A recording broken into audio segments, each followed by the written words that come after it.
Hi guys, it's another series of my life and it's another vlog today guys. So welcome sa Pitrang Pobreng Vlogger guys.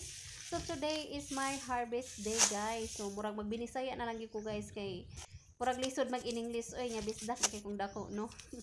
So naday ko diri naguna og pang-harvest akong tangad guys. So ilig human akong larot ani mao na ni guys ako na ni siyang pasilungan diri sa akong lagkaw. Kay aron dili malawas ang iyang dahon kay dali ra kay malawas ang dahon ani guys ug mainitan. So ari dayon ko diri manghawan sa ko ang tangad guys. So after panghawan sa akong tangad guys, mangita na sab kog laing harbisonon guys. So ari dayon ko magsuroy-suroy diri sa akong tangkungan guys. Ayan.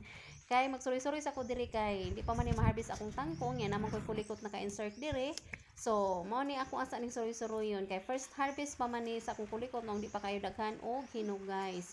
So inig human akong harvest diri, ari nasab ko diri mang-harvest ako ang pichay guys. So sa akong native pichay nga naka-insert sab diri sa akong kulikutan guys. So mo ni giingon nga duwal ang ako ang lihok karong adlaw guys. So harvest sa native pichay ug harvest sa siling kulikot guys. So that's all for today's video and thank you for watching guys.